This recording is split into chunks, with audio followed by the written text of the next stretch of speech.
Assalamualaikum warahmatullahi wabarakatuh. Bayangkan, Anda dihentikan di jalan sepi. 3 oknum petugas berseragam mengelilingi Anda, bukan untuk menjaga, tapi untuk memeras. Mereka mencari uang, mereka mencari kelemahan. Mereka melihat Melati, seorang wanita yang terlihat takut, dan mengira ia target mudah. Mereka mulai bertindak kasar, memaksa, dan mengancam.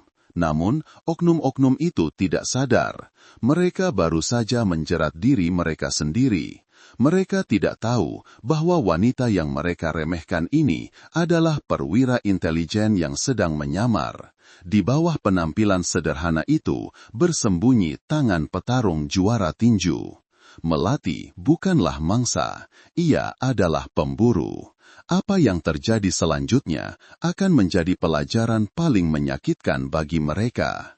Namun, sebelum kita mulai ke cerita ini, tuliskan dulu di kolom komentar dari kota mana kalian menonton. Semoga yang like dan subscribe channel ini dimudahkan urusannya, dilapangkan rizkinya, disehatkan badannya, dan dikabulkan hajat dunia akhirat oleh Allah Subhanahu wa Ta'ala.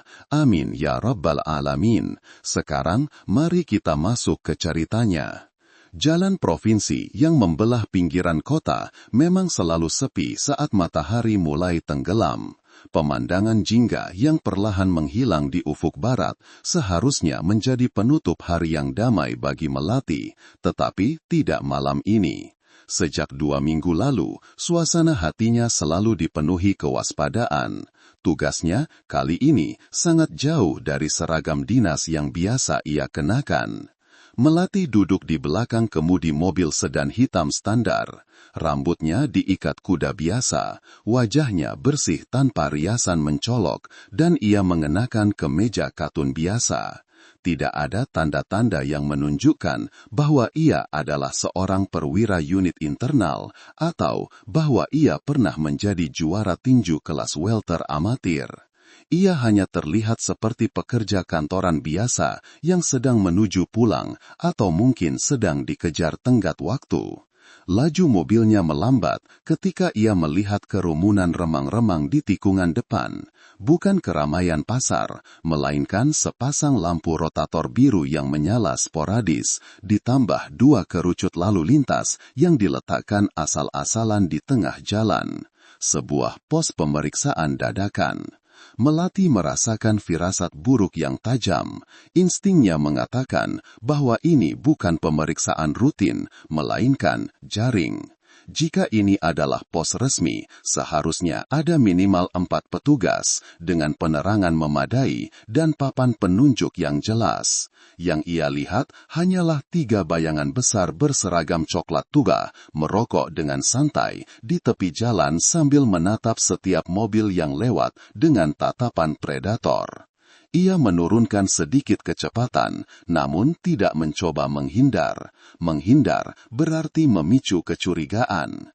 Saat Melati mendekat, salah satu pria itu, dengan perut yang terlihat menonjol di balik seragamnya, melambaikan tangan dengan malas, memintanya menepi. "Selamat malam, Bu. Kelengkapan kendaraan, tolong," ujar pria itu. Suaranya terdengar bosan, tetapi matanya tidak. Melati menepi ke bahu jalan, mematikan mesin, dan menarik rem tangan. Ia menarik nafas pelan, mengaktifkan mode profesionalismenya yang paling tenang. Tujuannya bukan untuk lolos, tetapi untuk memancing mereka. "Selamat malam, Pak," jawab Melati datar. Ia mengulurkan tangan ke dashboard, mengambil dompet, dan mengeluarkan surat izin mengemudi, serta surat tanda nomor kendaraan. Petugas yang tadi menyapanya, yang namanya tertulis Bribka Jono pada lencana dada yang terlihat kusam, menerima dokumen itu tanpa senyum. "Mau kemana, Bu, malam-malam begini?" tanya Jono sambil menelisik kartu identitas Melati dengan cara yang terlalu lama. "Pulang, Pak, dari arah Jakarta," jawab Melati. Jono tidak segera memproses atau mengembalikan dokumen tersebut. Ia justru memberikan dokumen itu kepada rekannya yang berdiri di samping mobil, seorang petugas yang lebih muda, namun memiliki aura yang sama meresahkannya. Cek Herman, kata Jono singkat.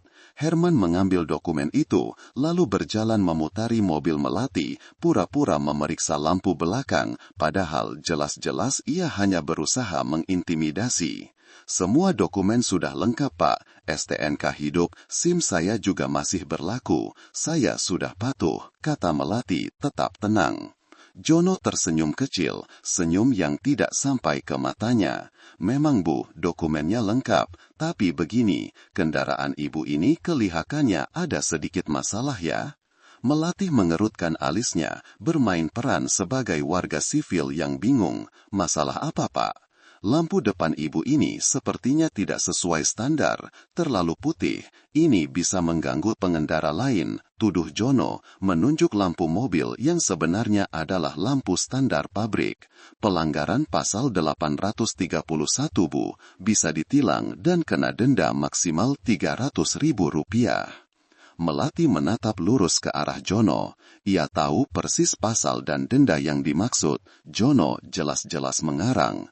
Lampu ini bawaan pabrik Pak Jono. Tidak ada modifikasi, sanggah Melati dengan nada yang sedikit lebih tegas. Wajah Jono. Bukankah dia sedang cuti? Kenapa dia tiba-tiba muncul di sektor lalu lintas? Dia dari satuan tugas khusus, Jono? Saya tidak tahu, Komandan. Dia seperti hantu. Jawab Jono, yang kini memainkan perannya dengan lebih baik, memasukkan elemen kejujuran dari rasa takutnya yang sesungguhnya. Dia melumpuhkan mereka semua sendirian, begitu cepat. Saat dia menginterogasi saya, dia menyebutkan nama komandan. Dia bilang Komandan Haris adalah yang paling parah di rantai ini. Jono berhenti, menahan napasnya. Keheningan yang menyelimuti area parkir terasa sangat berat. Haris tidak langsung marah. Sebaliknya, dia tersenyum dingin. Senyum itu tidak menjangkau matanya. Melati hanya menggertak. Dia ingin kau menunjuk hidungku. Taktik lama. Haris melangkah lebih dekat. Tapi kau benar, Jono. Ini di luar kendali. Kehilangan 6 petugas dalam satu malam adalah kerugian besar. Dan setoran ini sangat penting. Ini menutup semua kerugian dan menutup semua mulut. Haris mengulurkan tangannya. Telapak tangan terbuka, memancarkan otoritas mutlak. Mana amplopnya? Jono tahu, ini adalah momennya. Jika dia menyerahkan uang itu sekarang, Haris akan tertangkap basah menerima barang bukti yang telah ditandai. Dia menatap amplop coklat itu sejenak, membayangkan resiko yang dia ambil, lalu perlahan mengangkat tangannya untuk menyerahkan amplop berisi puluhan juta rupiah itu kepada Haris. Ini Komandan, katanya, suaranya hampir tidak terdengar. Haris menerima amplop itu, tangannya menyentuh tangan Jono sebentar. Cengkaman Haris terasa kuat dan dingin. Haris mulai merasakan berat amplop itu, mengukurnya dengan matanya yang tajam. Bagus, kata Haris. Lalu ia menyelinap ke dalam bayangan di bawah lampu jalan yang rusak. Dia membalik amplop itu. Kau tahu, Jono, ini jumlah yang sangat besar untuk ukuran setoran larut malam. Tiba-tiba, Haris berhenti. Dia tidak buru-buru membuka amplop itu. Pandangannya tidak lagi terarah pada Jono, melainkan bergerak perlahan ke sekeliling tempat parkir. Dia melihat ke arah gundukan sampah, di mana salah satu anggota tim B berpura-pura menyapu, lalu ke arah semak-semak yang terlalu tebal di dekat tembok pembatas. Jono merasakan earpiece-nya berdesis. Tetap tenang, Jono. Dia hanya curiga, bisik Melati. Namun, Jono tidak bisa tetap tenang. Dia melihat Haris mencium sesuatu yang tidak beres. Perwira korup itu mengangkat tangannya yang memegang amplop itu dan secara naluriah Haris membalikkan badannya ke belakang seolah sedang mencari sesuatu. Haris, kata Jono, mencoba mengalihkan perhatiannya. Bisakah saya pergi sekarang? Saya benar-benar ingin tidur. Haris mengabaikan Jono. Matanya terfokus pada mobil sedan hitam yang terparkir cukup jauh di sudut. Jono tidak tahu bahwa itu adalah mobil yang dipakai oleh tim C yang bertugas mengawasi area parkir dari jarak yang aman. Haris menarik napas dalam-dalam. Dia menatap Jono lagi, tapi tatapannya kali ini bukan lagi tatapan seorang atasan kepada bawahan. Itu adalah tatapan seorang perwira yang mencium pengkhianatan. Kau sudah memasang alat perekam di tubuhmu, Jono? Tanya Haris. Suaranya kini tenang namun mematikan. Jono yang sudah sangat tegang langsung pucat. Dia tahu Haris tidak hanya menduga, dia tahu. Di ruang kontrol, Melati menyambar mikrofonnya. Haris tahu semua tim segera bertindak. Sekarang, di area parkir, Haris menjatuhkan amplop itu ke tanah. Dia menunjuk ke arah Jono. Dasar pengkhianat busuk, desis Haris. Sebelum Jono sempat bereaksi, Haris melompat ke arahnya. Cengkramannya siap untuk merobek seragam Jono demi mencari alat perekam yang tersembunyi. Namun, sebelum Haris bisa menyentuh Jono, sebuah mobil van hitam tiba-tiba berderit kencang memasuki area parkir. Pintu belakang mobil terbuka dan Melati, kini tidak lagi mengenakan pakaian sivil, melompat keluar dengan cepat. Laras pistolnya mengarah lurus ke dada Haris. Angkat tangan Haris, perintah Melati. Suaranya keras dan memecahkan kesunyian yang tersisa. Haris berbalik cepat, ekspresinya berubah menjadi campuran antara amarah dan kekalahan total. Ia melihat Melati, ia melihat pistol, tapi yang paling penting, ia melihat kebencian lama dalam mata wanita itu. Kau, Haris mendesis, mengenali wanita yang telah ia remehkan di jalanan. Saat anggota tim C dan tim B berlari mendekat untuk mengepung Haris, Melati mengangkat satu langkah maju. Situasi ini bukan lagi tentang uang dan korupsi. Ini adalah urusan pribadi antara dua perwira yang berdiri di sisi yang berbeda. Haris, meskipun dikepung, tidak menyerah. Dia menyeringai pahit. Kau pikir kau bisa menghentikan saya dengan gertakan murah ini, Melati? Tantang Haris, mengabaikan laras pistol yang mengarah padanya. Aku tidak menggertak, jawab Melati, matanya menyala. Aku datang untuk membersihkan sampah. Aku tidak menggertak, jawab Melati, matanya menyala. Aku datang untuk membersihkan sampah. Haris tertawa singkat, tawa yang Kering dan dipenuhi kebencian. Sampah. Kau dan atasan-atasan pengecutmu itu sama saja, Melati. Haris meludah. Kalian hanya iri karena tidak bisa mendapatkan apa yang aku dapatkan. Seluruh sistem ini busuk. Mengapa tidak mengambil untung saat kau bisa? Keuntungan dengan menyengsarakan rakyat, potong Melati tajam. Itu bukan keuntungan, itu pengkhianatan. Saat perdebatan mereka mencapai puncaknya, tim B dan tim C sudah sepenuhnya menguasai area parkir. Lampu senter mereka menyala, mengunci Haris dalam lingkaran cahaya yang mustahil ditembus. Jono, berdiri beberapa langkah di belakang Melati, masih gemetar.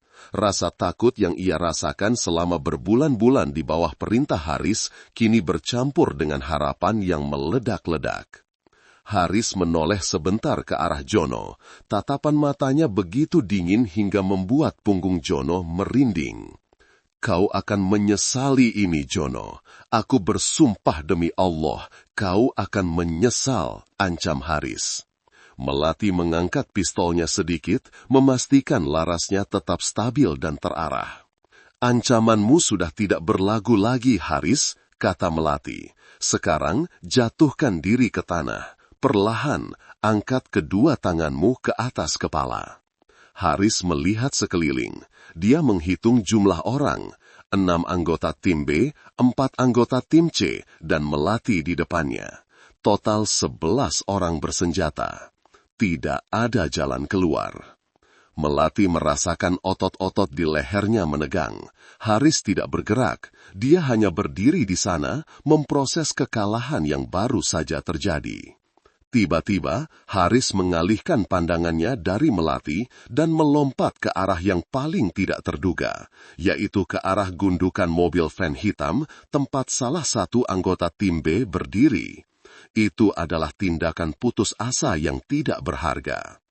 Tembak kakinya, teriak Melati. Namun dia tahu tidak ada anggota tim yang akan menembak tanpa perintah yang lebih spesifik, apalagi dalam situasi kerumunan seperti ini. Haris berlari cepat.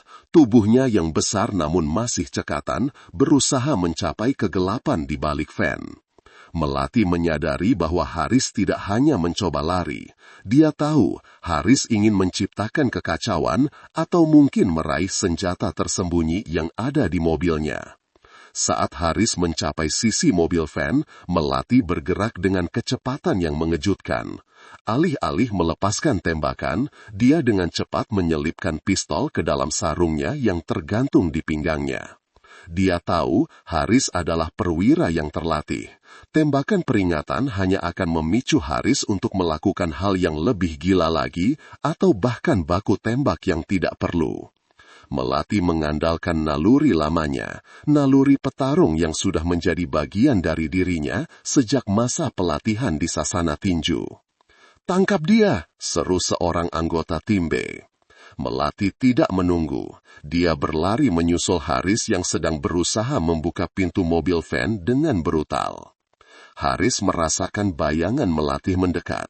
Dia berbalik dengan putus asa, melemparkan tubuhnya yang kekar ke arah Melati, mencoba menjatuhkan wanita itu dengan berat badannya.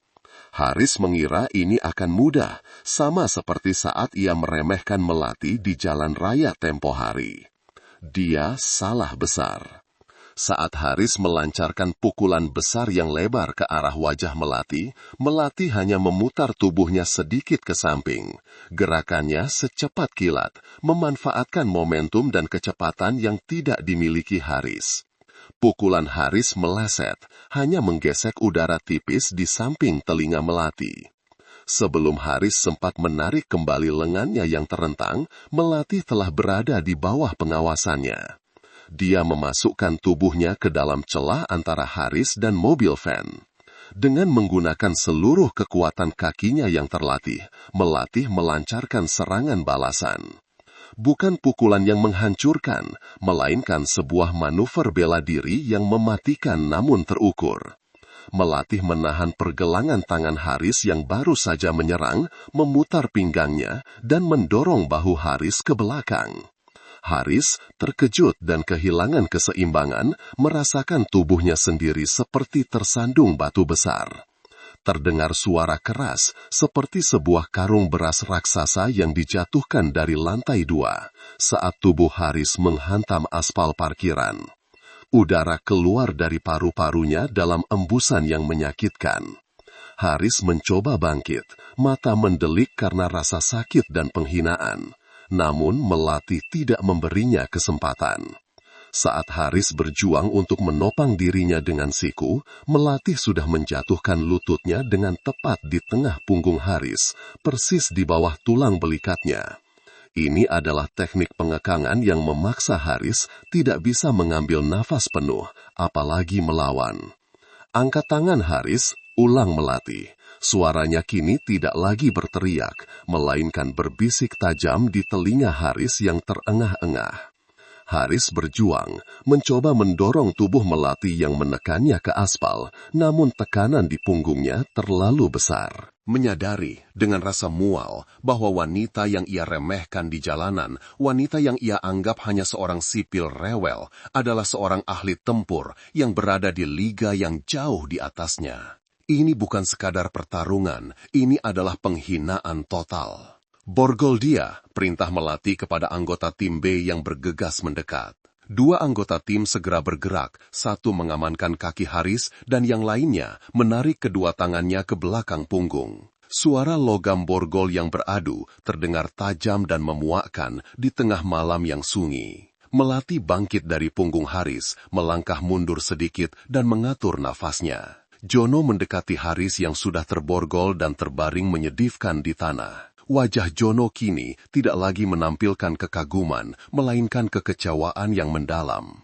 "Haris," kata Jono, suaranya serak, "mengapa kau melakukan ini?" Haris tidak menjawab, wajahnya yang bengkak dan memerah menatap langit, atau lebih tepatnya, menatap kekalahan. Melati menoleh ke arah Jono, dia akan mempertanggungjawabkan perbuatannya Jono. Saat Haris diangkat paksa oleh anggota tim B, Melati mengambil amplop coklat yang tadi dijatuhkan Haris di awal konfrontasi. Amplop berisi uang pungutan liar yang seharusnya menjadi bukti kuat dalam persidangan.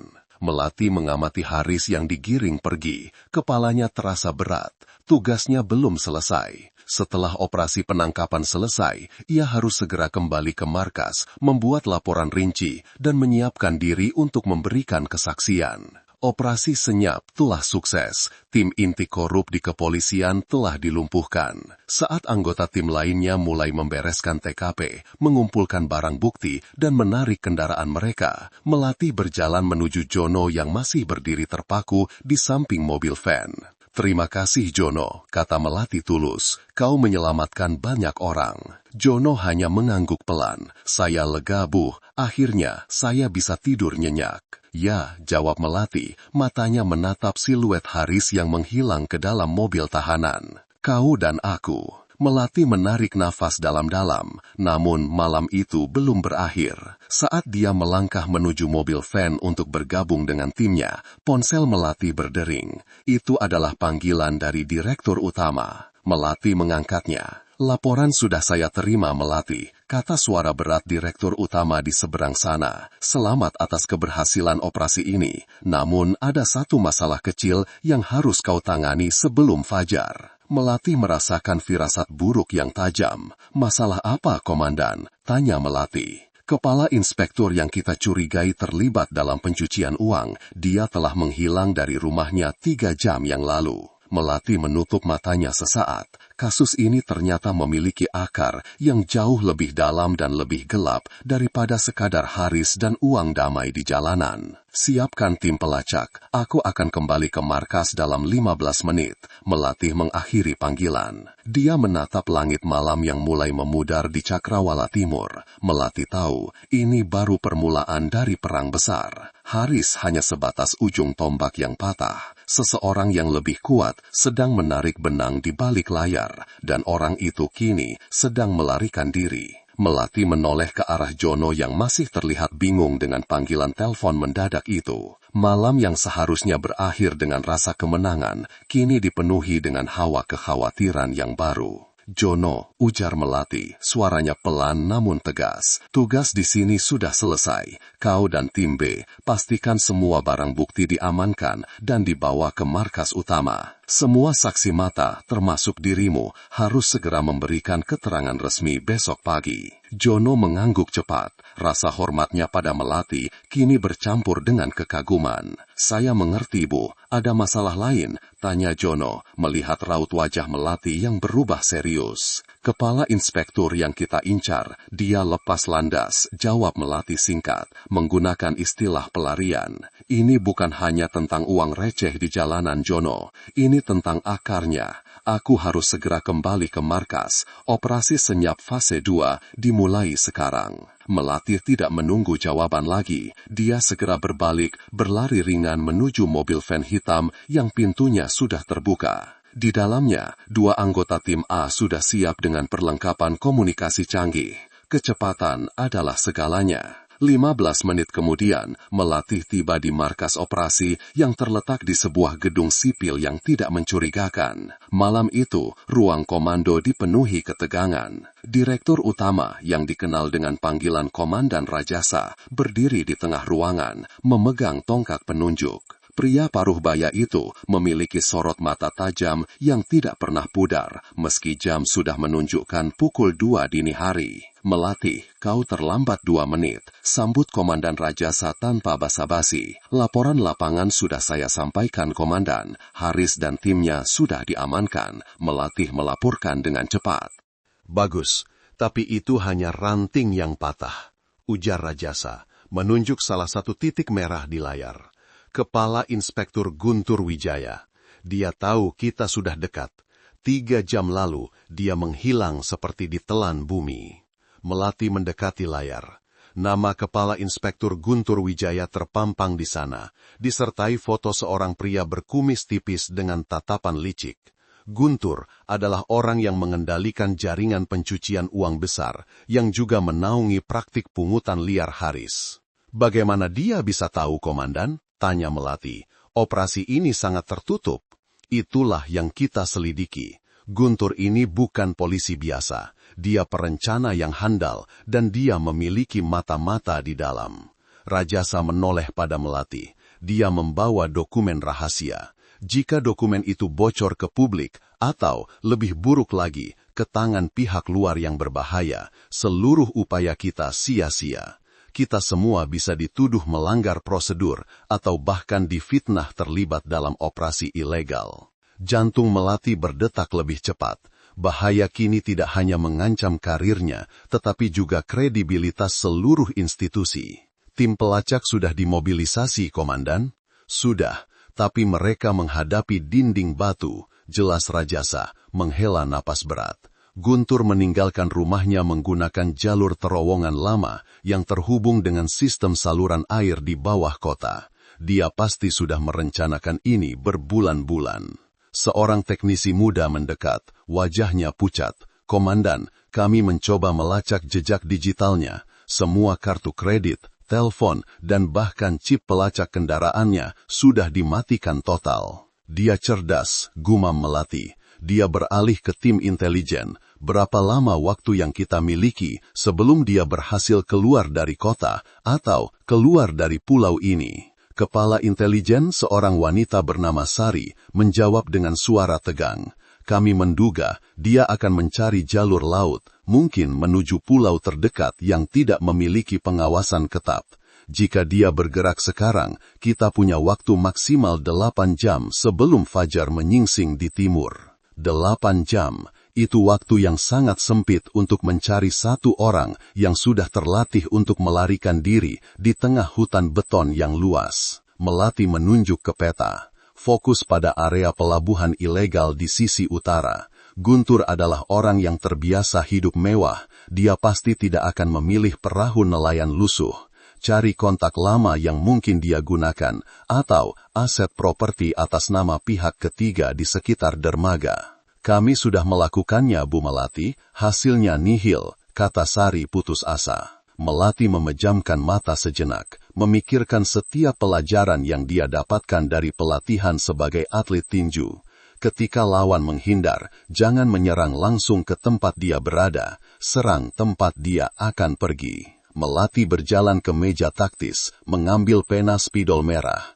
Kita cari jalur darat yang menuju jalur laut, tapi bukan jalur utama. Dia membuat lingkaran tebal di sekitar area pinggiran kota yang jarang dihuni, dekat dengan hutan lindung dan jalur kereta api tua. Jika dia ingin melarikan diri tanpa terdeteksi, dia tidak akan melewati pelabuhan besar. Dia akan memanfaatkan transportasi yang tidak diawasi. Melati menatap Rajasa. Dia akan menggunakan kereta api kargo atau mungkin mobil truk pengangkut logistik yang menuju ke pelabuhan kecil di Jawa Tengah. Rajasa mengangguk perlahan, masuk akal, pergerakannya harus bersih dan cepat.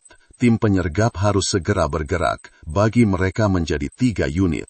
Unit 1 fokus pada pelabuhan ilegal utara, Unit 2 pada jalur kereta api kargo, Unit 3 saya pimpin. Kita akan menyisir area hutan lindung dan jalan tol lama, perintah Melati. Nada suaranya kini kembali pada otoritas tinggi yang siap tempur. Apakah kau yakin akan memimpin tim lapangan lagi, Melati? Kau baru saja menyelesaikan operasi yang sangat menguras tenaga, tanya Rajasa khawatir.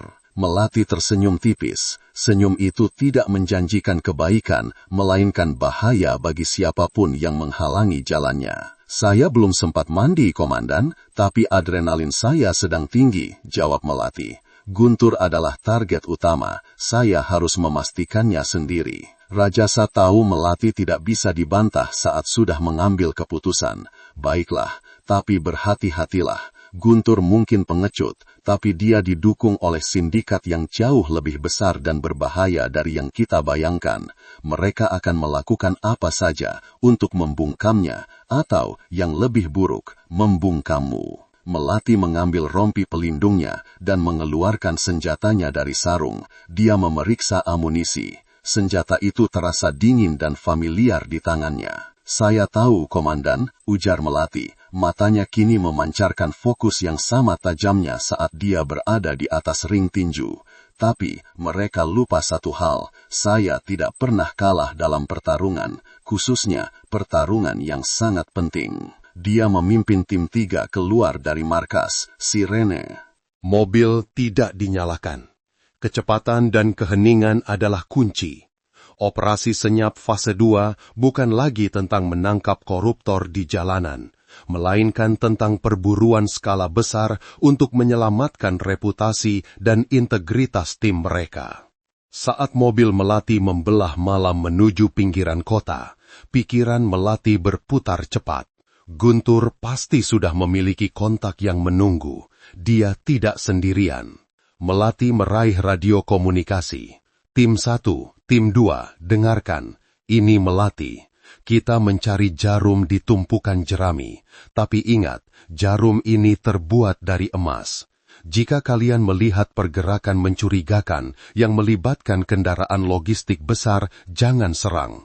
Amati dan laporkan. Kita tidak mau kehilangan jejaknya lagi. Suara statis radio diikuti oleh jawaban serempak, menandakan kesiapan di seberang sana. Melati menatap kegelapan di luar jendela mobil.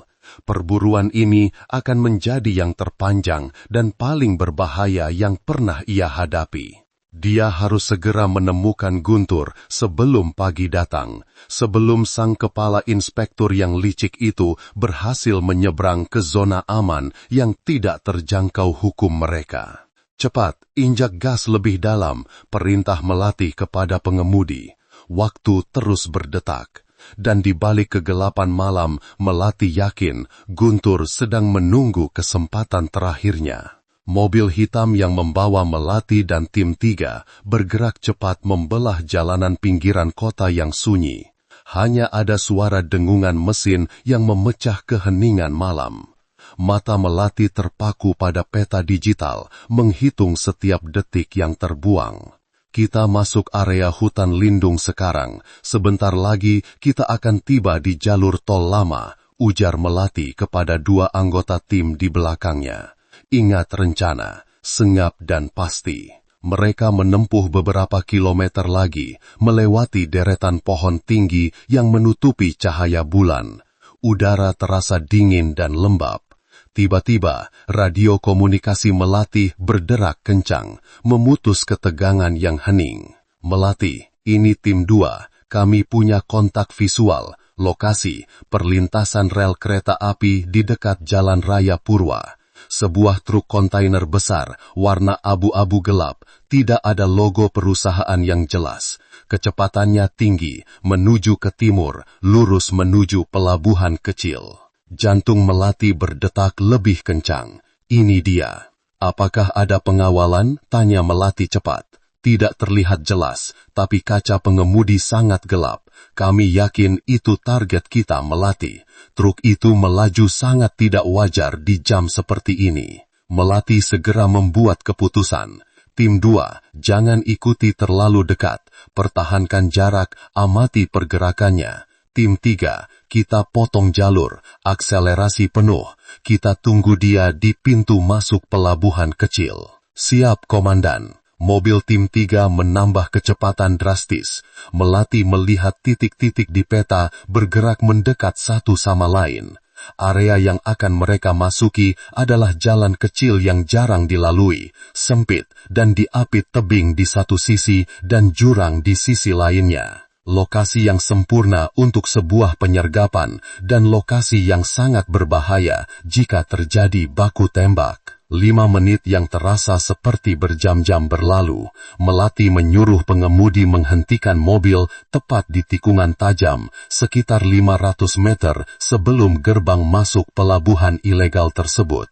Matikan lampu, ambil posisi, bisik Melati. 2 anggota tim 3 segera memasang penghalang jalan portabel yang dirancang untuk menghentikan kendaraan besar tanpa suara.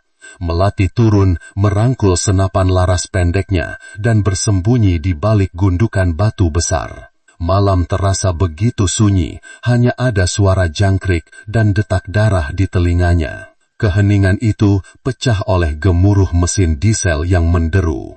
Cahaya lampu truk kontainer itu mulai terlihat, menembus kabut tipis malam.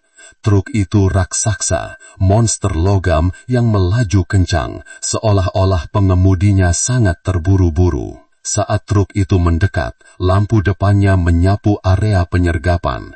Tiba-tiba, roda depan truk menghantam penghalang jalan yang dipasang Melati. Brak, suara benturan logam bergema memecah malam. Truk itu oleng, ban depannya pecah dengan suara keras, diikuti oleh desis udara. Truk itu berbelok ke kiri, hampir menabrak tebing, sebelum akhirnya berhenti total, mesinnya mati. Beberapa detik keheningan mencekam. Melati tidak menunggu. Dia menyalakan senter taktisnya, mengarahkannya tepat ke kabin pengemudi.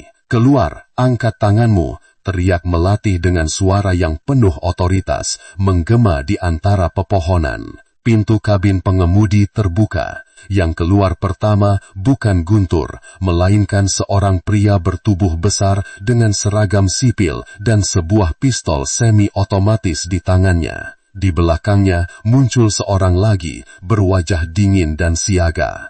Mereka adalah preman bayaran, jelas bukan bagian dari sindikat kepolisian biasa. "Siapa kalian? Mundur atau kami tembak," ancam pria pertama. Melati jawab datar, "Tim 3, polisi, serahkan diri kalian, kalian sudah dikepung." Pria pertama tertawa sinis, tawa yang terdengar sumbang dalam malam gelap. "Kegelapan. Polisi? Malam-malam begini? Kami tidak kenal polisi di sini." Saat pria itu mengangkat senjatanya, bersiap menembak, sebuah pintu lain terbuka dari sisi penumpang. Guntur.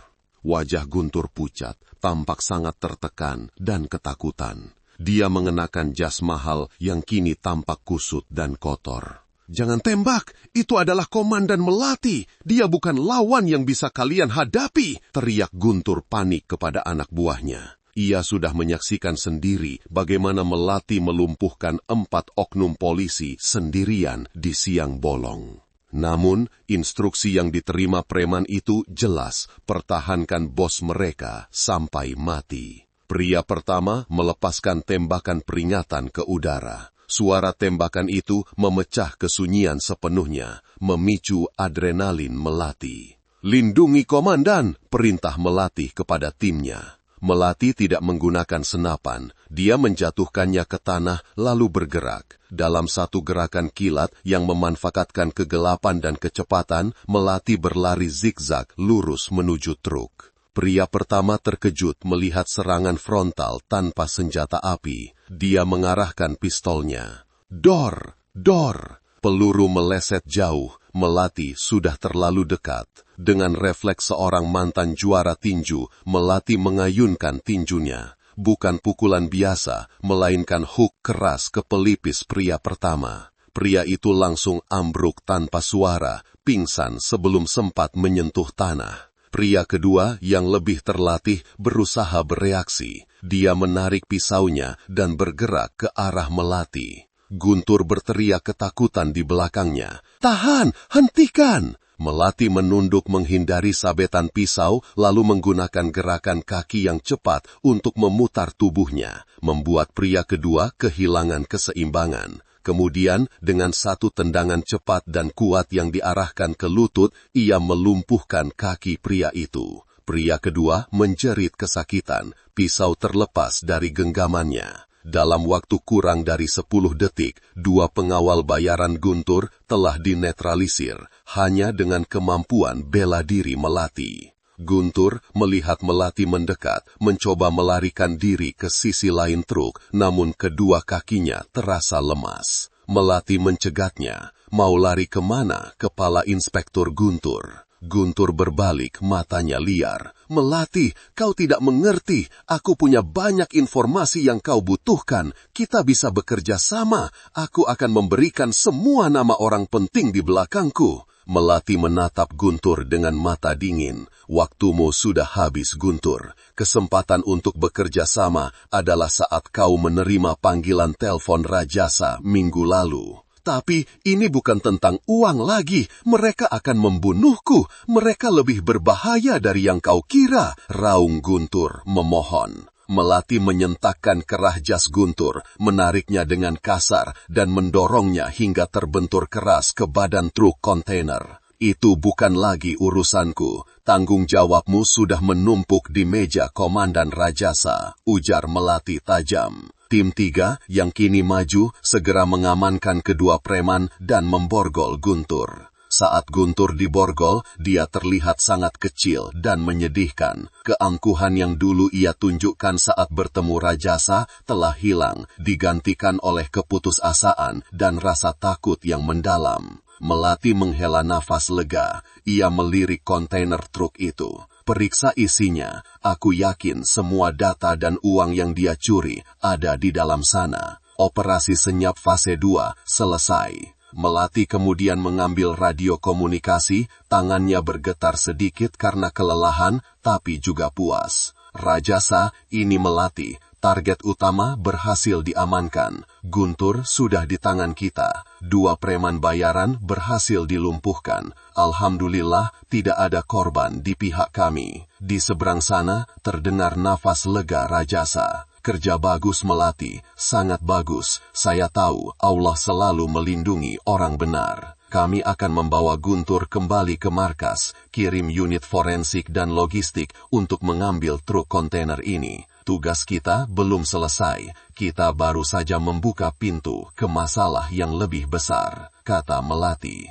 Dia mematikan radio dan menatap Guntur yang kini meronta-ronta ketakutan di dalam mobil tahanan tim 3. Operasi yang dimulai dari aksi Melati menindak oknum pungutan liar di jalanan kini telah mengungkap benang merah korupsi terbesar di institusi mereka. Melati merasakan kelelahan menjalar ke seluruh tubuhnya, tapi senyum tipis terukir di wajahnya. Dia tidak kalah dalam pertarungan, tidak pernah. Dia berdiri di tengah kegelapan, menunggu fajar yang sebentar lagi akan tiba. Saat itu juga, Melati tahu bahwa perjuangan sesungguhnya untuk membersihkan institusi mereka baru akan dimulai. Langsung berubah masam. Petugas seperti dia tidak terbiasa disanggah. Ia lebih suka jika korban yang dihentikan langsung panik dan menawarkan uang damai tanpa perlu berdebat panjang. Jangan membantah, Bu. Suara Jono mulai meninggi. Kami ini bertugas. Saya hanya ingin memastikan keamanan di jalan. Daripada panjang urusannya, Bu, kita selesaikan saja di sini. Biar sama-sama cepat. Jono menekankan kata selesaikan dengan pandangan mata yang jelas mengarah pada dompet Melati yang masih terbuka di pangkuannya. Selesaikan bagaimana, Pak? Tanya Melati. Ini adalah momen krusial. Jono melipat tangannya di dada. Ya, biar Bapak bantu. 300.000 itu mahal. Kalau Ibu mau berpartisipasi dalam keamanan jalan, 50.000 saja sudah cukup, Bu. Itu sudah harga pertemanan ya. Melati menahan keinginan untuk tertawa ironis. Baru 15 menit dia menjalankan misi penyusupan dan para targetnya sudah menjebak dirinya sendiri dengan begitu mudah. Ia mengeluarkan selembar uang pecahan 100.000 dari dompetnya, tetapi tidak mengulurkannya. Ia hanya memegang erat uang tersebut. Saya tidak pernah menyuap, Pak. Jika memang saya melanggar, silahkan tilang saya. Berikan surat tilang merah, kita bertemu di pengadilan, ujar Melati. Suaranya tetap rendah, tetapi mengandung baja yang tidak terlihat. Jono terkejut, begitu juga Herman yang kembali mendekat setelah mendengar nada bicara Melati yang menantang. Wah, ibu ini keras kepala sekali ya, cibir Herman. Saya hanya mengikuti prosedur hukum Pak Herman, balas Melati. Mata Jono menyipit, kemarahan mulai membayangi kesabarannya yang tipis. Wanita yang ia hadapi ini, yang terlihat lemah dan polos, ternyata berani menghabiskan waktunya untuk pergi ke pengadilan hanya demi 100.000 rupiah. Itu merusak rencana makan malamnya. Begini, Bu, Jono membungkuk sedikit, memasukkan kepalanya ke jendela mobil. Napas bau rokoknya tercium kuat. Kami tidak punya waktu untuk mengurus sidang. Ibu pikir kami ini pengangguran? Sekarang, Ibu mau damai atau kami bawa Ibu ke posko ya? Ancaman itu jelas. Dibawa ke posko berarti diperlambat, dipermalukan, dan kemungkinan besar dipaksa untuk membayar uang yang jauh lebih besar. Melati tidak gentar. Ia bahkan merasakan adrenalinnya mulai meningkat. Sensasi familiar yang selalu ia rasakan tepat sebelum bel pertandingan berbunyi. "Saya tidak akan ke posko, Pak," ucap Melati. "Maksudnya apa? Ibu menolak perintah petugas?" Jono sekarang benar-benar marah. Ia menggebrak atap mobil Melati. "Saya menolak untuk diperas, Pak Jono," jawab Melati. Akhirnya menanggalkan topeng kepolosan sepenuhnya. Jono mundur selangkah, terkejut dengan keberanian itu. Dia melihat ke arah Herman, memberi isyarat tanpa kata. "Baik, kalau ibu memang ingin bermain keras," ujar Jono, menggertakkan gigi. "Kita lihat seberapa berani ibu jika harus berhadapan dengan petugas. Keluar dari mobil sekarang." Jono mengulurkan tangan kanannya, meraih gagang pintu mobil Melati, siap untuk membukanya secara paksa. Ia tidak tahu bahwa di dalam mobil itu, wanita yang ia anggap target empuk sedang tersenyum tipis.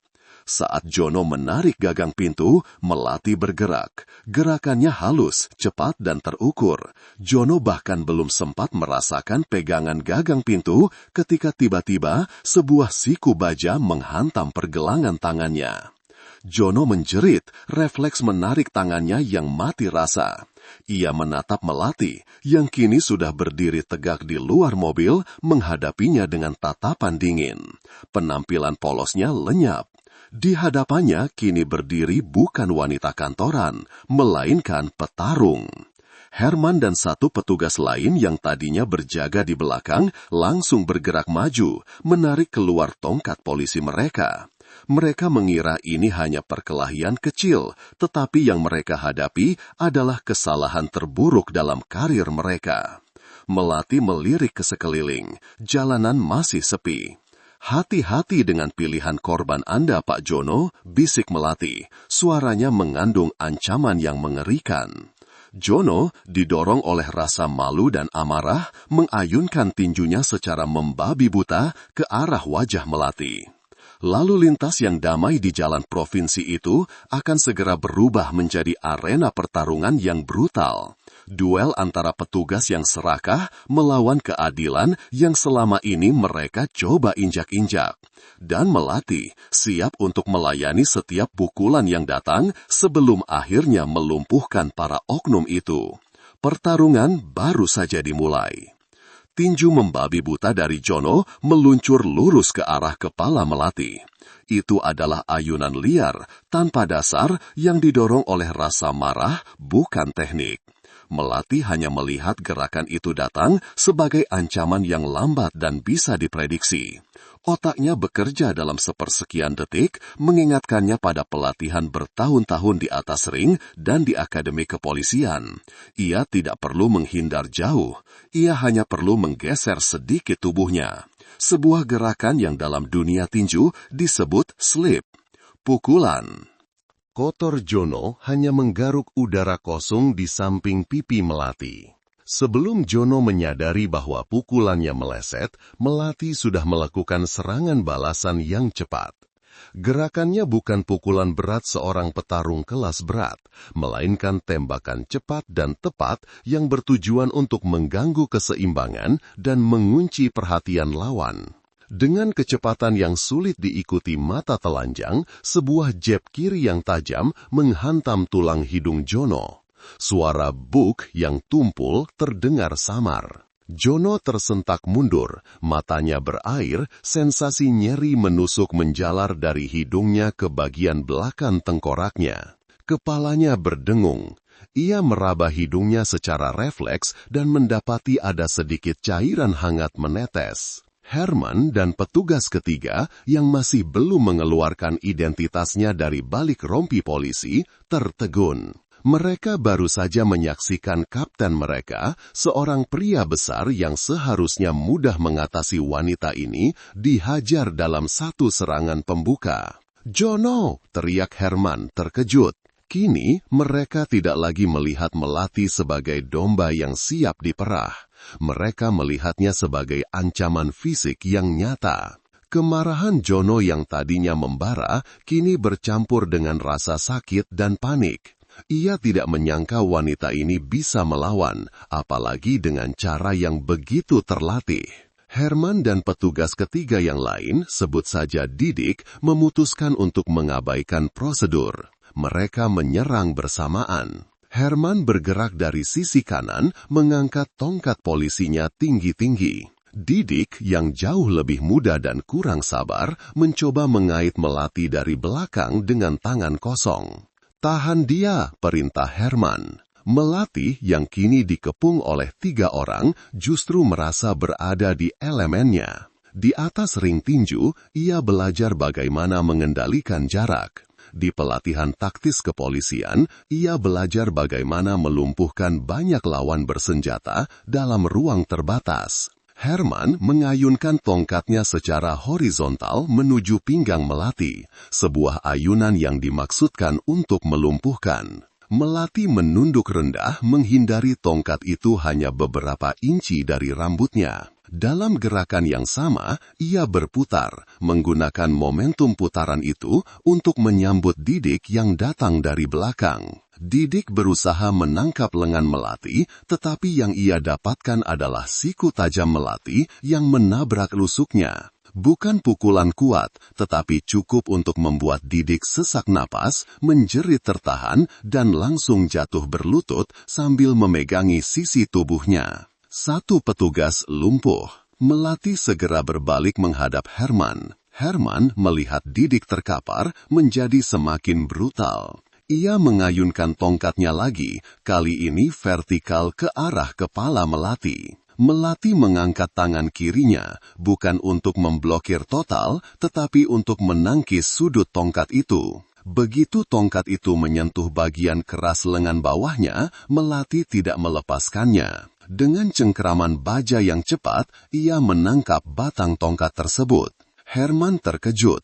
Ia mencoba menarik tongkat itu, tetapi Melati menahannya dengan kekuatan yang tidak masuk akal. Ini bukan kekuatan wanita biasa. Ini adalah kekuatan yang dibangun melalui disiplin dan latihan fisik yang ekstrim. "Lepaskan tongkat itu, Pak Herman," ujar Melati dengan suara rendah, nyaris seperti geraman. Melati memutar pergelangan tangan Herman dengan paksa ke arah yang tidak natural, menggunakan tongkat itu sendiri sebagai tuas. Herman menjerit kesakitan, tulang pergelangan tangannya terasa akan patah. Ia harus melepaskan tongkat itu.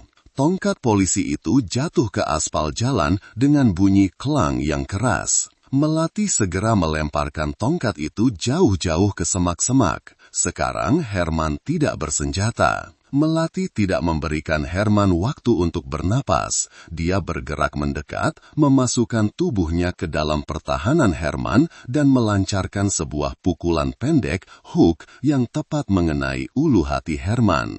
Udara keluar dari paru-paru Herman dalam satu hembusan kuat. Matanya melotot karena terkejut dan kesakitan. Tubuhnya langsung lemas. Melati tidak menjatuhkannya.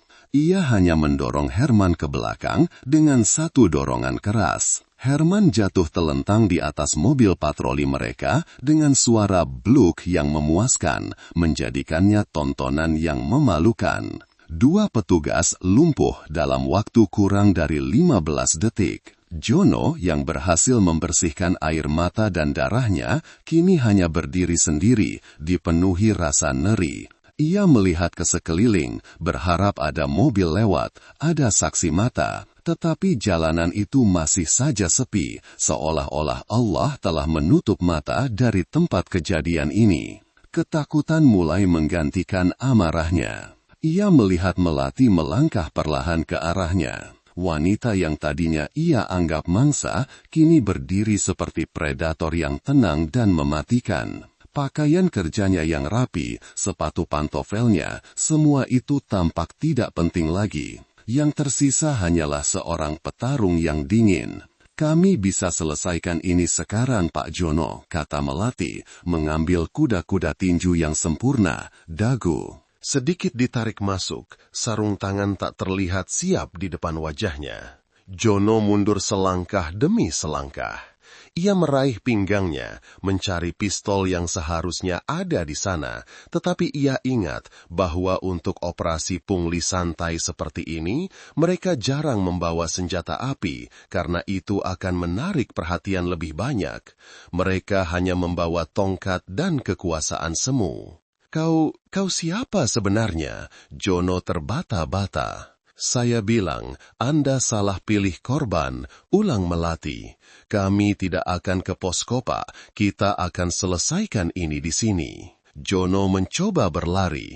Insting pertamanya adalah melarikan diri, tetapi melatih lebih cepat. Melati tidak berlari, ia hanya mengambil 2 langkah cepat, memotong sudut pelarian Jono. Jono mencoba melewati mobil patroli, tetapi Melati sudah berada di sana. Jono yang panik meninju lagi, kali ini tanpa memandang, ia hanya ingin mengenai target. Melati mendengus pelan, ia menggunakan serangan tersebut sebagai undangan. Ia membiarkan tinju Jono meleset tipis di atas bahunya, dan dengan cepat, ia membalas dengan pukulan yang sangat akurat, sebuah pukulan uppercut pendek yang berasal dari pinggulnya, menuju bagian bawah rahang Jono. Pukulan itu tidak hanya kuat, itu adalah pukulan teknis yang didukung oleh seluruh berat tubuh Melati, diarahkan ke titik vital yang menyebabkan otak bergetar. Jono merasakan seluruh dunia berputar. Ia tidak melihat bintang, tetapi hanya kegelapan total. Tubuhnya mendadak lemas, tidak mampu menopang diri sendiri. Ia ambruk ke aspal jalan tanpa bisa menahan jatuhnya. Kepala Jono terbentur aspal dengan bunyi duk yang membuat Melati sedikit mengerutkan dahi karena khawatir meski Jono sangat pantas mendapatkannya. Melati menarik napas panjang, merapikan rambutnya yang sempat terlepas dari ikatannya. Ia menoleh ke arah Didik yang masih berlutut kesakitan dan Herman yang terbaring merintih di atas kap mobil patroli. Jono terkapar di kakinya. Pertarungan hanya berlangsung sekitar 20 detik. 3 petugas polisi berseragam resmi dilumpuhkan oleh satu wanita yang menyamar menjadi target pungutan liar. Ini saatnya untuk tahap kedua. Melati mengeluarkan ponsel dari saku celananya. Ponsel yang digunakan Melati bukanlah ponsel biasa. Itu adalah perangkat komunikasi aman yang dikeluarkan oleh Divisi Investigasi Internal. Melati menekan tombol panggil cepat. Hanya butuh 2 kali dering sebelum panggilannya dijawab. Sudah beres, Komandan, ujar Melati. Suaranya kembali dingin dan formal, tidak ada lagi jejak emosi petarung. Status lokasi, tanya suara yang terdengar serak di ujung telepon. Lokasi terkonfirmasi, Jalan Provinsi KM12, seperti yang direncanakan. 3 tersangka sudah dilumpuhkan dan siap diangkut. Semua bukti fisik pungutan liar, termasuk rekaman video dari dalam mobil, sudah diamankan. Bagus, Melati, tetap di sana. Tim Alfa akan tiba dalam 5 menit. Pastikan mereka tetap tidak bergerak. Jangan sampai mereka berhasil menghubungi siapapun. Perintah Komandan. Siap, Komandan. Melati memutus panggilan itu. Melati melihat ketiga oknum yang terkapar. Wajah Herman pucat pasi, matanya masih menatap kosong ke langit. Didik merangkak ke samping, mencoba menjauh dengan sisa-sisa tenaga. Sementara Jono, sang kapten, masih tidak sadarkan diri. Melati berjongkok di samping Jono. Ia meraih borgol dari sabuk Jono, mengeluarkan 2 pasang borgol logam dingin. Melati memborgol Jono ke pagar pembatas jalan, memastikan ia tidak akan kemana-mana saat sadar nanti. Ia kemudian berjalan ke arah Herman dan melakukan hal yang sama. Didik melihat perlakuan brutal namun profesional itu menjadi lebih takut daripada kesakitan. Siapa kau? Didik bertanya lagi, suaranya bergetar. Melati tidak menjawab, ia hanya memborgol pergelangan tangan Didik mengunci petugas terakhir itu. Setelah mengamankan ketiga oknum tersebut, Melati mengambil napas dalam-dalam. Misi berjalan sesuai rencana. Pengaturan jebakan ini yang memakan waktu 3 minggu, akhirnya membuahkan hasil. Melati membuka pintu mobilnya, mengeluarkan tas pinggang yang ia sembunyikan di bawah kursi. Ia mengeluarkan satu set sarung tangan bedah lateks, memakainya, dan mulai melakukan apa yang harus ia lakukan. Ia harus mengumpulkan semua bukti kejahatan yang masih ada pada mereka. Melati mulai dari Jono, menggeledah saku-saku seragamnya. Di saku dada Jono, Melati menemukan setumpuk uang tunai yang terlipat rapi. Itu adalah uang hasil pungutan liar hari ini. Jumlahnya lumayan banyak, bahkan sebelum mereka mencoba memeras Melati. Di dalam dompet Jono, Melati juga menemukan kartu identitas kepolisian resminya. Melati memfoto semua yang ia temukan dengan ponsel buktinya. Saat Melati menggeledah Herman, ia menemukan sebuah buku catatan kecil. Ketika Melati membukanya, buku itu dipenuhi dengan daftar nama, waktu, dan jumlah uang. Daftar target pungutan liar mingguan dicatat dengan rapi, seolah-olah itu adalah pembukuan bisnis legal. Sambil memfoto halaman Terakhir buku itu, Melati mendengar suara sirine sayup-sayup mendekat dari kejauhan. Tim Alfa sudah datang. Melati menyelesaikan pengumpulan bukti, berdiri tegak di samping mobil patroli yang kini menjadi monumen kekalahan bagi para oknum itu. Sirine itu semakin memekakkan telinga. Dari kejauhan, terlihat 2 mobil van hitam besar dan 1 mobil sedan cepat, semuanya tanpa logo kepolisian yang jelas, melainkan hanya plat dinas hitam polos. Saat mobil-mobil itu berhenti mendadak, sejumlah pria berseragam taktis hitam dengan masker wajah menutupi identitas mereka bergegas keluar. Di antara mereka muncul seorang pria paruh baya yang tegap, mengenakan jas rapi yang langsung berjalan ke arah Melati. Itu adalah Komandan Yudhistira, Kepala Divisi Integritas Internal Kepolisian. "Laporan sudah saya terima, Melati," ujar Komandan Yudhistira, melirik sekilas ke arah 3 polisi yang diborgol dan terkapar. "Kerja bagus, kau sudah melampaui ekspektasi." Melati memberi hormat cepat. "Tugas sudah dilaksanakan, Komandan. Bukti-bukti sudah diamankan." Komandan Yudhistira mengangguk, lalu menoleh ke timnya. "Kalian urus para tikus ini. Pastikan setiap detail pelanggaran didokumentasikan. Kita tidak mau ada celah hukum untuk mereka," perintah Komandan Yudhistira dengan suara berat. Tim taktis langsung bergerak cepat, profesional, mengabaikan rintihan dan protes Didik. Mereka mulai mengangkut tubuh-tubuh yang lemas itu ke dalam salah satu van hitam. Saat salah satu petugas taktis sedang mengangkat Jono yang masih setengah sadar, Jono membuka matanya sedikit. Ia melihat wajah Melati yang berdiri di sana dengan tatapan kosong, bukan tatapan seorang penjahat, melainkan tatapan seorang atasan yang menghakimi. Jono akhirnya menyadari kengerian situasi yang sebenarnya. Kau petugas," Jono berbisik dengan sisa tenaga, rasa malu membunuh semua rasa sakit fisiknya. Melati hanya menatapnya tanpa ekspresi, lalu menoleh ke Komandan Yudhistira. "Tadi dia tanya saya ini siapa, Komandan," ujar Melati, suaranya tenang.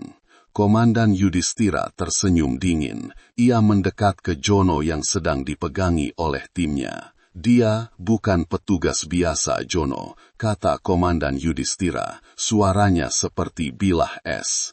Dia adalah wakil kepala satuan tugas kami, dan hari ini kau bukan hanya diperas, kau juga sudah menghajar salah satu perwira terbaik di negara ini. Selamat, kau baru saja menamatkan karir dan mungkin kebebasanmu sendiri. Kami tidak akan memberikan toleransi lagi untuk pungutan liar. Jono pingsan lagi, kali ini karena syok murni. Melati menarik nafas lagi, memastikan semuanya terkendali. Misi penyamaran sudah selesai, tapi tugasnya belum benar-benar berakhir. Setelah memastikan para oknum itu dibawa pergi, Melati harus kembali ke kantor untuk memulai proses panjang administrasi, investigasi mendalam, dan pembersihan yang lebih besar. Ia harus melepaskan identitas wanita kantoran yang penurut dan kembali mengenakan seragam keadilan yang sesungguhnya. Melati melihat ke bawah, di mana tadi Jono terjatuh. Ia melihat noda darah kecil dari hidung Jono di aspal.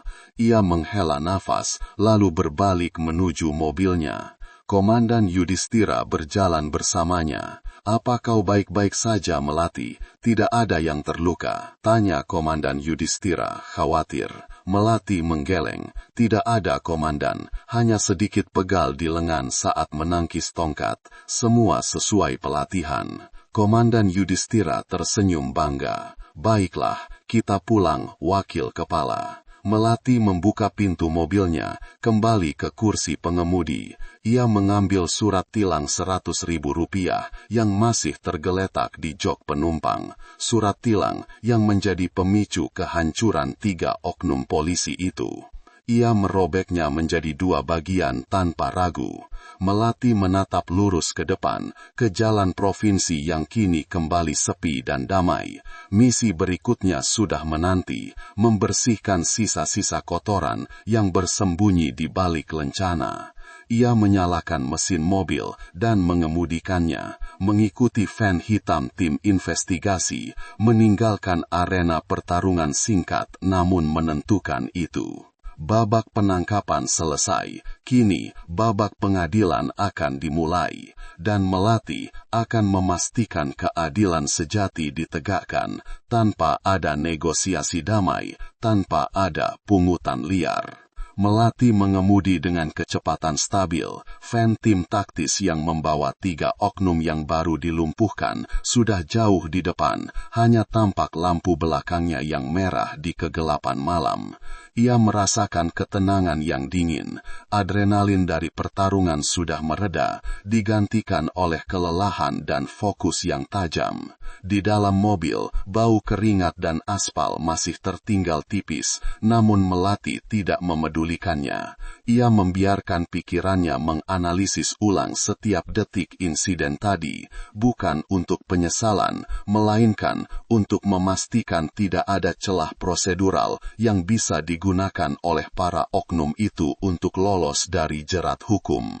Sistem, itu yang penting. Melati menoleh ke jok penumpang, tempat selembar kertas robek sisa surat Tilang itu teronggok. Pengingat betapa rapuhnya keadilan jika dipegang oleh tangan-tangan serakah. Ia tahu penangkapan ini baru awal dari pembersihan besar. Jono, Didik, dan yang satu lagi, mereka hanyalah bagian dari jaring laba-laba yang lebih besar. Hanya pion yang menjalankan perintah. Melati mempercepat laju mobilnya saat memasuki batas kota. Tidak lama kemudian, iring-iringan kendaraan itu tiba di sebuah kompleks gedung yang tampak biasa saja di luar, namun dijaga ketat oleh petugas berpakaian sipil. Ini adalah markas Satuan Tugas Khusus, unit yang bertanggung jawab langsung kepada Kepala Kepolisian Negara untuk urusan internal yang sensitif. Saat mobil Melati berhenti, sebuah tim medis sudah siap siaga di pintu masuk. Meskipun para oknum itu adalah tersangka, prosedur tetap harus diikuti. Mereka harus dipastikan menerima perawatan minimal sebelum diinterogasi lebih lanjut.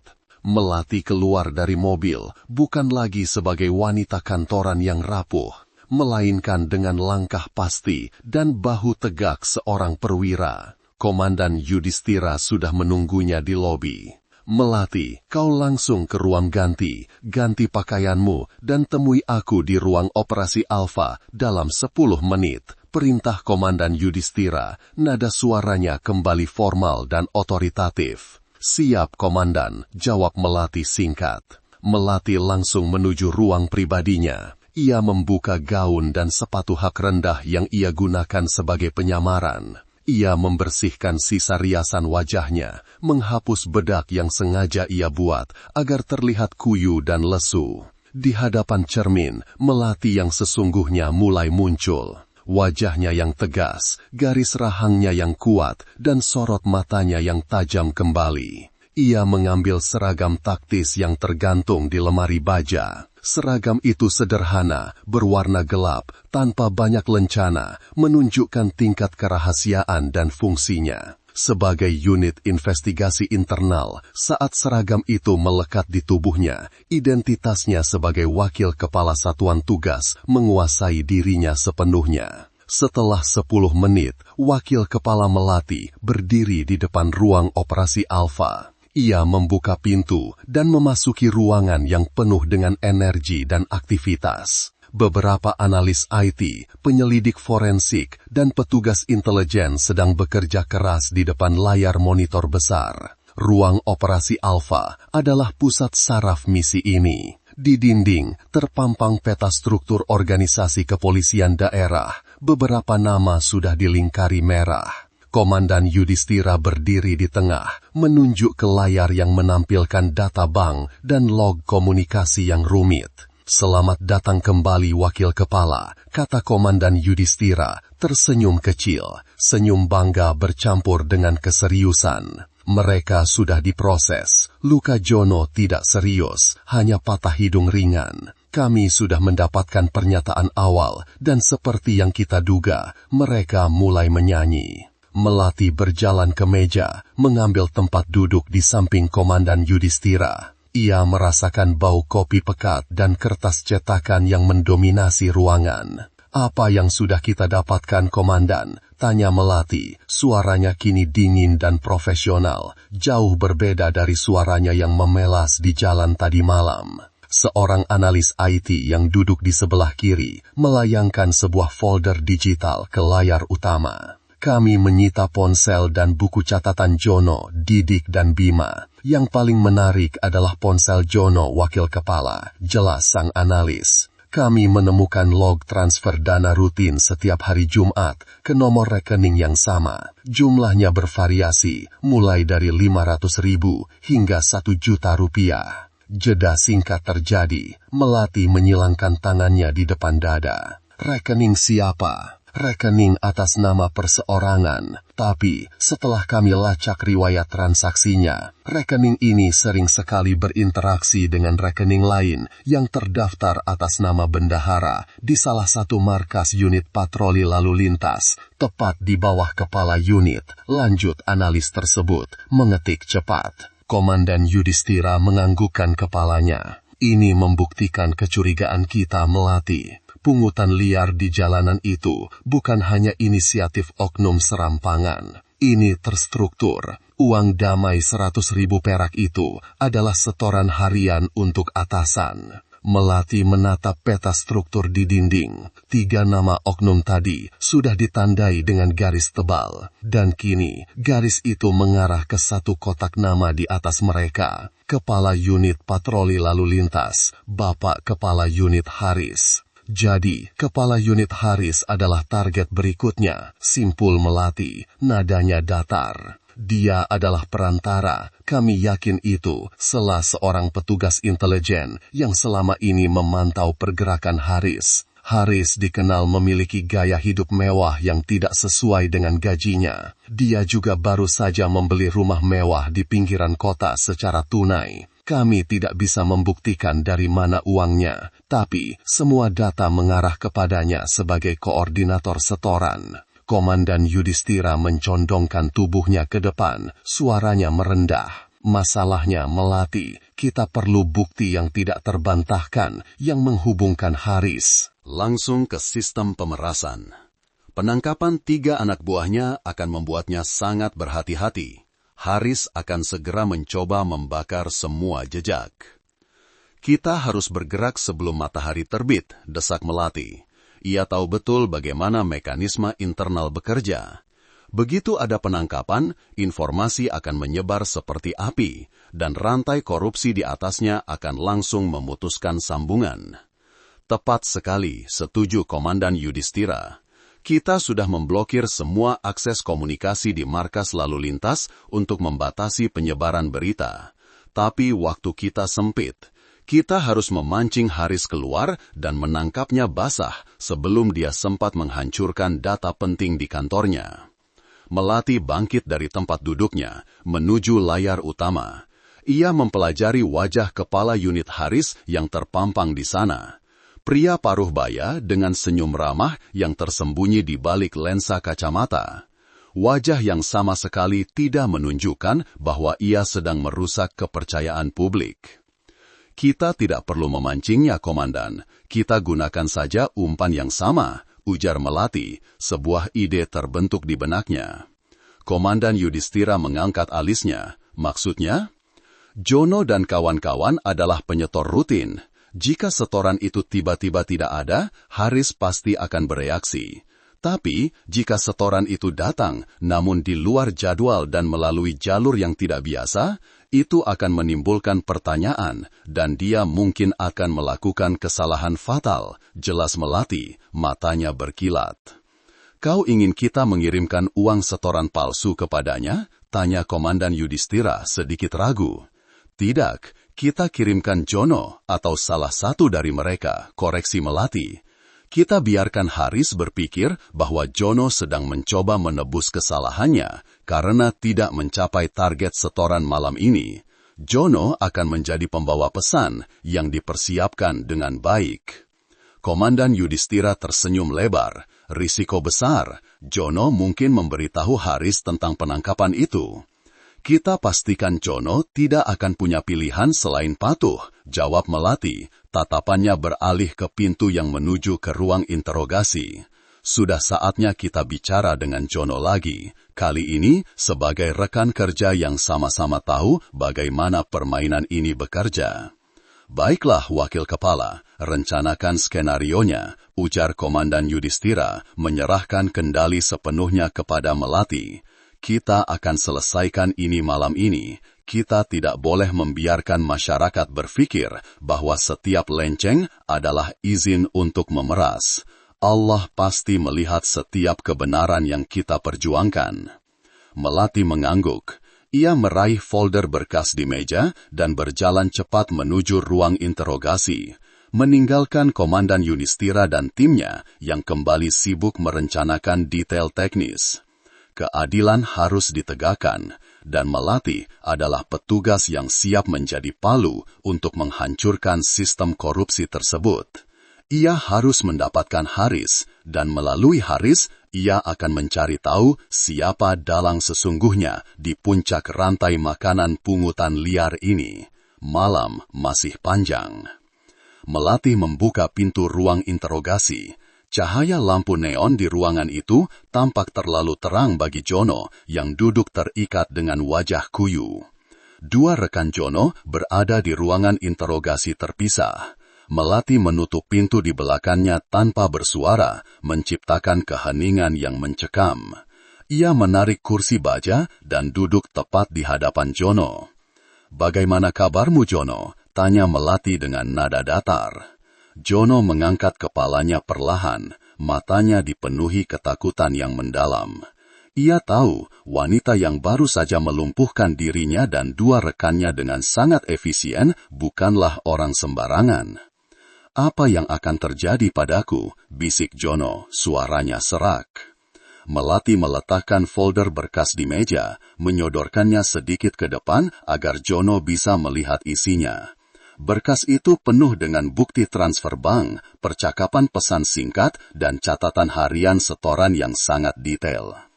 Itu adalah riwayat hidupmu sebagai penyetor. Dari tarif parkir ilegal sampai pemerasan di jalanan. Bukti-bukti ini cukup untuk membuatmu mendekam bertahun-tahun, Jono. Mungkin 10 tahun atau lebih. ujar Melati, suaranya tenang namun mengandung ancaman yang tidak bisa diganggu-gugat. Jono menggelengkan kepalanya panik. Tidak, aku hanya mengikuti perintah. Semua orang melakukannya. Ini sistem, Nyonya. Ya, ini sistem, dan kau adalah sekrup kecil yang bisa dibuang kapan saja. Sekarang, sistem itu sedang membersihkan dirinya sendiri, kata Melati. Ia mencondongkan tubuhnya ke depan. Kami tahu kau hanya pion, tapi hukum tidak peduli apakah kau pion atau raja. Hukum melihatmu sebagai pelaku kejahatan. Ia memberi jeda. Jeda itu terasa sangat lama, membuat Jono mencengkram lututnya dengan gugup. Namun, lanjut Melati, Komandan Yudhistira adalah orang yang murah hati. Kami sedang mencari ikan yang lebih besar, ikan yang memberimu perintah, yang mengambil keuntungan paling banyak, Haris. Mendengar nama kepala unitnya, tubuh Jono menegang, wajahnya pucat. Aku tidak tahu apa-apa tentang Pak Haris, elak. Jono, cepat. Melati tersenyum tipis, senyum yang tidak mencapai matanya. Jono, kau baru saja berbohong kepadaku. Kau menelponnya setiap hari. Kau mengirimkan setoran rutin. Kami memiliki semua log panggilan dan data lokasi. Kami tahu jam berapa kau biasanya melaporkan target harianmu. Lalu, kenapa aku? Kenapa tidak tangkap saja dia? Tanya Jono dengan frustrasi. Karena Haris adalah pria yang sangat berhati-hati. Dia tidak pernah melakukan transaksi secara langsung. Dia hanya mengambil uang dari tanganmu atau melalui perantara terpercaya. Dan sekarang, dia tahu 3 anak buahnya menghilang, dia pasti sedang panik dan bersiap menghancurkan bukti. Melati mengambil nafas panjang. Kami membutuhkanmu, Jono. Kami akan memberimu kesempatan untuk mengurangi hukumanmu. Bukan hanya pengurangan, tapi juga perlindungan yang layak setelah ini. Keluargamu akan aman, tapi kau harus bekerja sama 100%. Bekerja sama bagaimana? Malam ini, kau akan menelpon Haris. Kau akan mengatakan bahwa terjadi masalah besar di lapangan, bahwa setoran malam ini jauh dari target, tapi kau sudah mendapatkan uang pengganti. Dari sumber lain, kau akan meminta pertemuan mendesak secara pribadi di luar jadwal resmi. Katakan saja, itu uang damai dari pelanggar kelas berat yang harus segera diserahkan sebelum subuh. Jelas Melati. Nadanya kini beralih menjadi instruktif. Jono menatap Melati, matanya melebar. Dia akan curiga. Dia tahu aku tidak pernah berani melanggar prosedur. Kami selalu bertemu di pos, tidak pernah secara pribadi di luar. Itulah gunanya drama. Kau harus tampak panik. Kau harus menunjukkan kepadanya bahwa kau sedang mencoba menutupi kegagalanmu malam ini. Kau akan berakting seolah-olah kau sedang mencoba menyelamatkan dirimu sendiri. Dan Haris akan melihat ini sebagai kesempatan untuk mendapatkan uang lebih dan mengendalikanmu. Jika dia curiga, aku akan mati, kata Jono. Ketakutannya kembali memuncak. Jika kau tidak bekerja sama, kau akan menghabiskan sisa hidupmu di penjara, dan keluargamu akan menanggung aib ini selamanya. Allah akan menjadi saksi atas pilihanmu, Jono, tekan Melati, menggunakan kartu terakhir.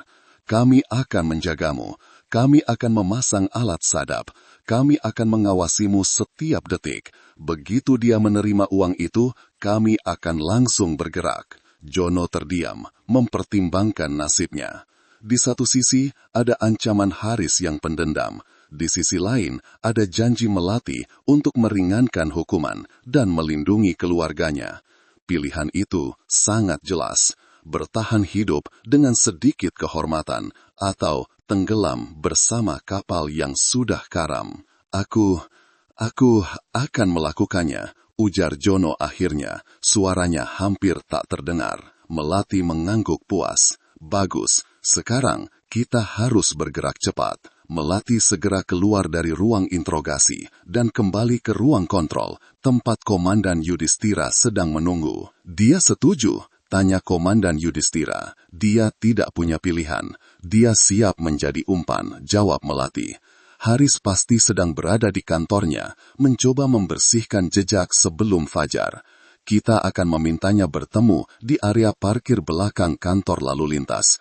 Tempat itu sepi dan mudah bagi tim pengawasan untuk menyebar. Komandan Yudhistira menunjuk seorang petugas. Siapkan Jono, pasang penyadap suara dan GPS pelacak. Pastikan sinyalnya bersih. Begitu dia mencapai target, kita ingin mendengar setiap kata. Petugas itu mengangguk dan bergegas menuju ruang interogasi. Melati memanggil tim penangkapan cepat.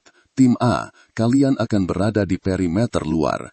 Tim B, kalian akan menyamar sebagai petugas kebersihan di sekitar area parkir belakang. Tim C, kalian akan mencari tim penangkap siaga di pintu masuk utama gedung. Waktu menunjukkan pukul 2 dini hari. Udara dingin mulai menusuk, namun adrenalin memompa melalui markas, mengalahkan rasa kantuk. Ini adalah momen krusial. Haris adalah tahi lalat yang telah bersembunyi di balik lencana selama bertahun-tahun. Menangkapnya di tengah malam saat ia menerima setoran gelap adalah satu-satunya cara untuk memutus rantai bukti tanpa menimbulkan kecurigaan di hierarki atas. Jono muncul 15 menit kemudian. Ia mengenakan seragam dinas, wajahnya pucat pasi, dan tubuhnya sedikit gemetar. Di saku bajunya tersembunyi sebuah alat perekam kecil dan alat pelacak. Di tangannya, ia memegang amplop coklat tebal yang telah disiapkan oleh tim intelijen, berisi tumpukan uang tunai yang ditandai sebagai barang bukti. Komandan Yudhistira menepuk bahu Jono. Kau hanya perlu tetap tenang, ikuti instruksi Melati. Jono mengangguk kaku, Melati menatapnya tajam. Ingat perannya Jono, panik tapi patuh. Berikan kesan bahwa kau sedang menyelamatkan kulitmu sendiri. Jangan pernah menyebutkan penangkapan yang terjadi tadi malam. Siap, Wakil Kepala, jawab Jono, berusaha menguatkan diri. Saat Jono berjalan keluar, Melati beralih ke saluran radio. Umpan sudah bergerak. Semua tim, ambil posisi. Kita tidak akan memberinya kesempatan untuk bernapas. Jika Haris mencium bau pengkhianatan, seluruh operasi ini gagal. Keheningan di ruang kontrol terasa memekakkan telinga. Melati menatap layar monitor besar yang menunjukkan titik GPS Jono bergerak perlahan menuju jalan utama, menuju kantor polisi lalu lintas. Perjalanan singkat itu terasa seperti berjam-jam.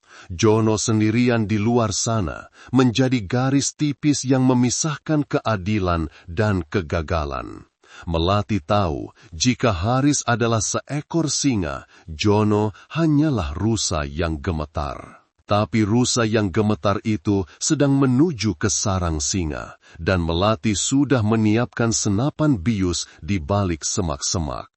Operasi senyap yang dimulai dengan tinju Melati di jalanan kini memasuki babak paling berbahaya. Mereka harus mendapatkan Haris. Malam masih panjang dan Haris belum tahu bahwa malam ini adalah malam terakhirnya sebagai perwira polisi yang korup. Jono mengemudikan mobil dinasnya di tengah malam. Malam itu, cahaya lampu jalan terasa seperti mata raksasa yang mengawasi setiap gerakannya. Rasa dingin di luar tidak sebanding dengan keringat dingin yang membasahi punggungnya, bahkan saat pendingin udara mati. Di pangkuannya, amplop coklat itu terasa seperti bom waktu yang siap meledak. Setiap tikungan yang diambilnya membawa dia semakin dekat ke kantor polisi lalu lintas, tempat yang seharusnya menjadi rumah keduanya, tetapi kini terasa seperti kuburan. Jono berulang kali mencoba mengatur napasnya, mengulang instruksi Melati di kepalanya. Panik, tapi patuh, menyelamatkan kulit sendiri. Di ruang kontrol utama, Melati mencondongkan tubuh ke depan, matanya terpaku pada layar monitor. Titik hijau yang mewakili Jono kini bergerak memasuki area perkantoran. Tim B, pastikan tidak ada kamera tersembunyi yang menangkap wajah Jono selain kamera kita. Bisik Melati melalui mikrofon. Siap, Wakil Kepala. Petugas kebersihan sudah menyebar di sekitar pos keamanan. Jawab suara seorang anggota tim penangkapan yang kini menyamar dengan pakaian orange mencolok, membawa sapu dan ember. Tim A, perhatikan jendela di lantai 3. Haris terkenal paranoid, dia mungkin mengawasi dari kejauhan.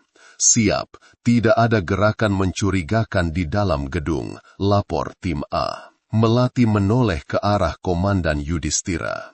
Haris pasti sudah di sana. Dia tidak akan membiarkan uang tunai sejumlah itu menunggu. Komandan Yudhistira mengangguk, namun raut wajahnya tegang.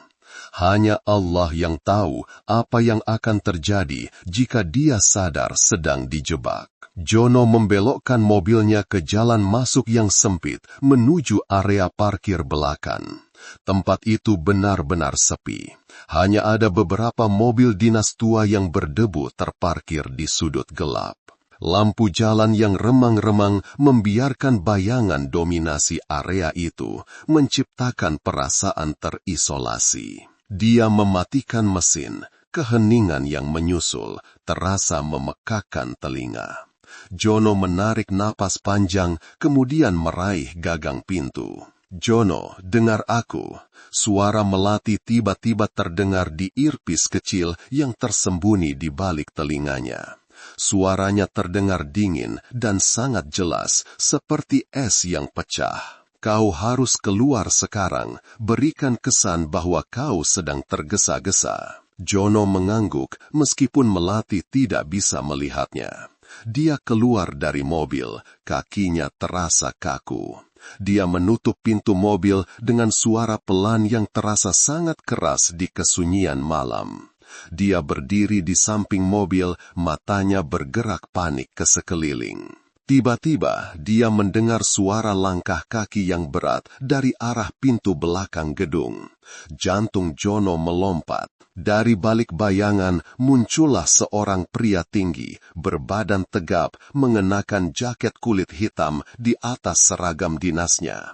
Wajahnya keras, matanya tajam, dan penuh perhitungan. Itu adalah Haris, kepala unit yang terkenal karena ambisi dan keserakahan yang tidak terbatas. Haris tidak bergerak cepat. Dia berjalan dengan ritme yang tenang dan berwibawa, seperti seekor predator yang sedang menghampiri mangsanya. Kau terlambat, Jono, kata Haris, suaranya rendah dan serak, memecah keheningan. Dia berhenti sekitar 3 meter dari Jono. Maaf, Komandan Haris, kata Jono, suaranya sedikit bergetar, sesuai dengan peran yang diminta Melati. Jalanan agak macet dan saya harus memastikan tidak ada yang mengikuti.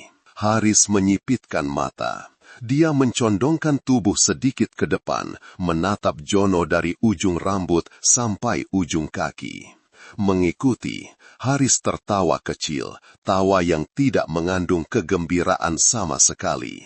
Apa? Kau terdengar seperti baru melihat hantu, Jono. Ada apa? Kau mendapat masalah. Saya sangat cemas, Komandan. Jono meremas amplop coklat di tangannya, berusaha tampak meyakinkan. Operasi tadi malam itu sangat buruk, Komandan. Benar-benar di luar kendali. Wakil Kepala Melati ada di sana, Komandan. Dia yang menangkap kami. Ekspresi Haris sedikit berubah. Hanya sepersekian detik, tapi Melati yang mengamati dari ruang kontrol melihat kedutan di sudut mata Haris. Melati, Haris mengulang nama itu seolah mencicipinya.